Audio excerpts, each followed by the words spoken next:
गुरुजी के श्री चरणों पे नमन जी।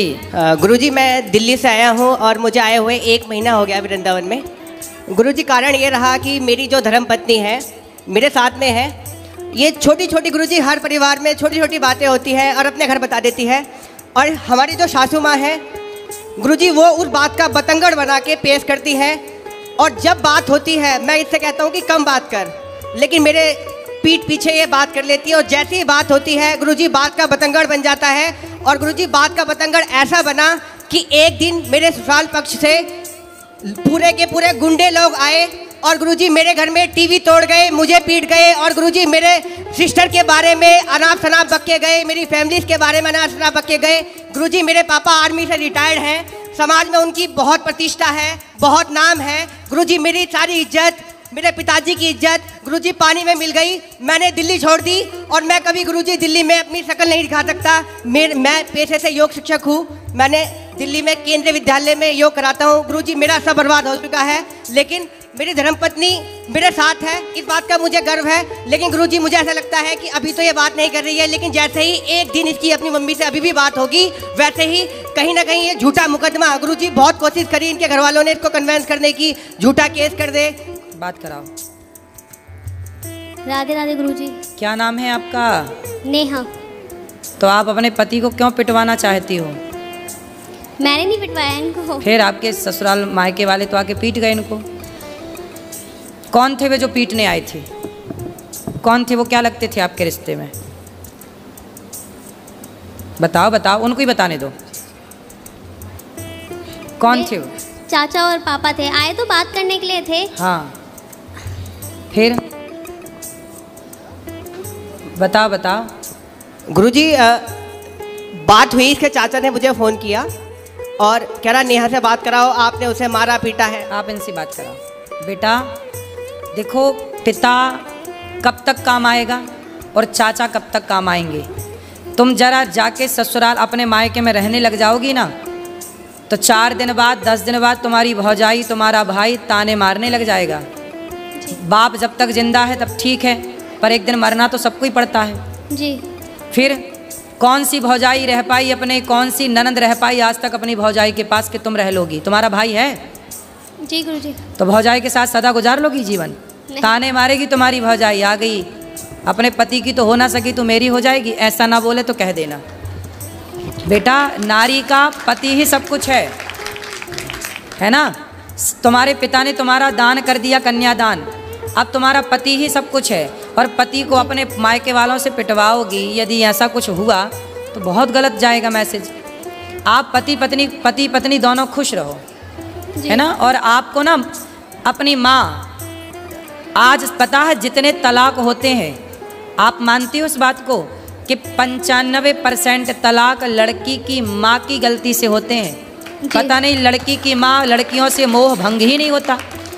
जब इतनी बात करनी थी तुम्हारी माँ को तुमसे, तो फिर ब्याह ही क्यों किया? घर पे ही रखती अपने बात, दिन रात करती तुम बात, क्या दिक्कत थी? क्यों ब्याह किया फिर? रुको बेटा रुको, तुम लियो। इसका मतलब ये हुआ, आप मानती हो उस बात को कि बहुत सारी माताओं की गलती से, माँ की गलती से बेटियों का तलाक हो जाता है? जी। आप मानती हो? हाँ। उसमें से एक आप भी हो। आपकी जो माँ है ना, माँ कैसी होनी चाहिए? अरे माँ ऐसी होनी चाहिए कि पति पत्नी में लड़ाई हो तो माँ कहे कि बेटा ये तो सबके घर होती है, इस धरती पे ऐसा कौन पति पत्नी है जिसमें कभी लड़ाई झगड़ा ना हुआ हो? जी, सबके होता है। इसका मतलब ये थोड़ी कि माँ तुमको बोला आजा बेटा मैं देखती हूँ दामाद को मैं पिटवाऊंगी। अरे माता सती अपने पिता के घर चली गई थी, दक्ष प्रजापति के घर, और वहाँ पर देखा कि मेरे पति का अपमान हो रहा है, तो माता सती सहन ना कर पाई। एक अच्छी स्त्री वो होती है जो कभी अपने पति का अपमान ना करती ना कराती। वो कैसी पत्नी जो अपने पति को अपने पिता और अपने चाचा से पिटवाए? तुम्हारे पिता बिल्कुल धर्म का ज्ञान नहीं रखते क्या? अनपढ़ है क्या? अरे दामाद का पांव पूजा है, जिसका मंडप के नीचे पांव पूजा है, उसे मारने का सोच भी कैसे सकते हैं? थोड़ा रिश्तों में मर्यादा भी तो रखनी चाहिए ना बेटा। ऐसे थोड़ी गुस्साई तो हाथ किस पे उठा रहे हैं ये भी तो सोचना चाहिए भाई। दामाद के पांव पूजे जाते हैं मंडप के नीचे, चाचा ने भी पांव पूजे होंगे, और आज वो चाचा आके मार के चला गया, तुम्हारे कारण तुम्हारा पति पिट गया, तो क्या ये तुम अच्छी नारी का परिचय दे रही हो? ऐसे रिश्ते नहीं बेटा। देखो, पति सर्वोपरि है। स्त्री के लिए बताओ, स्त्री के लिए माँ बाप भी सर्वोपरि है, माँ भी सर्वोपरि है, ठीक है, पर अब तो आपका विवाह हुआ तो पति सर्वोपरि है ना जी। फिर तो आपके पति के साथ आपके परिवार वालों ने सही किया कि गलत किया? गलत किया। फिर आपने बोला नहीं उनको? आपने बोला नहीं अपने पिताजी अपने चाचा जी को कि तुम्हें शर्म नहीं आई? कितने साल हो गए शादी के बाद कराओ? 3 साल। 3 साल होंगे अभी 14 नवंबर को। 3 साल में ही पति को कुटवा दिया। गलत किया ना बेटा तुमने। ऐसे समझा दो अपने पिता को और अपने चाचा को, बोले ये जो तुम्हारी ताकत हमारे पति को मारने के लिए लग रही है ना, ये दीन दुखी की सेवा में लगाओ, कुछ दीन दुखी को भोजन पानी कराओ। ताकत है। रावण जैसों की लंका जल गई बेटा। ताकत घमंड तो रावण का नहीं चला। तो बोल देना अपने चाचा को और अपने पिता को, जी गुरुजी, है ना, कि मेरे पति को आप सुनो, आपका धर्म है कि आपको पति की तरफ खड़े होकर बोलना चाहिए, चाचा मेरे पति की तरफ आंख उठा के मत देख लेना, ये आपका धर्म कहता है। ठीक है। ठीक है। तो आप किसके साथ हो? माँ के पक्ष के पति के साथ? उनके साथ। तो पति आपके शराब पीते हैं? नहीं। गलत है? नहीं। आपको प्यार करते हैं? बस एक्सेस बोलते हैं, बहुत ज्यादा एक्सेस बोलते हैं, जरूरत से ज्यादा बोलते हैं। अभी बेटा शादी के 3 साल हुआ है। 3 साल में ना बेटा, आम का पौधा लगाओ तो उसको भी 5 साल लगते हैं तब वो फल देता है। क्यों जी? आम का पेड़ कितने साल में फल देता है? 5 साल में। बेटा भी तुम्हारी शादी के 3 साल हुए हैं। शादी को थोड़ा मैच्योर तो होने दो, रिश्ते को पकने तो दो। जब पकेगा, जब एक दूसरे को समझोगे, अब तुमने उसे ऐसा करा दिया तो उसके अंदर तुम्हारे प्रति क्या श्रद्धा रहेगी? अब तुम हमें पिटवाओ और फिर हमसे उम्मीद करो कि हम तुमसे प्यार करें और तुम्हारा सम्मान करें। बेटा सम्मान दोनों तरफ से होता है। जब तुम सम्मान करोगी ना तो हम भी करेंगे, और तुम हमें गाली दोगी तो फिर हमसे सम्मान की कामना मत करना, ठीक है? गुरुजी एक बात और कहनी थी। और सुनो, तुम भी कितना बोलते हो पत्नी को, क्यों इतना उल्टा सीधा बोलते हो? गुरुजी मैं ऐसा कुछ नहीं बोलता, मैं बस ये बोलता हूँ कि बस अपनी मम्मी से उतना ही बात कर गुरुजी, मैं कभी जानने को मना नहीं माँ करता। से बात करती है बेटी, इसमें बुराई क्या है? माँ से तो हर बेटी बात करती है। और अभी शादी के 3 साल हुए हैं, थोड़ा अभी तो उस घर से निकल कर इस घर में आई है, उसको भी तो थोड़ा मौका दो। गुरुजी कॉलोनी में ये बोलती है कि मैं हिजड़ा हूँ। कौन बोलता है? इसकी मम्मी। और हमारी बच्ची हो गई, पूरी कॉलोनी में ये बोलती है, ये दवाई खा खा के गुरुजी पता नहीं क्या क्या बोलती है। गुरुजी मेरे को इतनी शर्म आती है कि मैं गुरुजी बता नहीं सकता, आप पूछो गुरुजी। क्यों बात कराओ? तुम अपनी माँ को बताओ ना बेटा,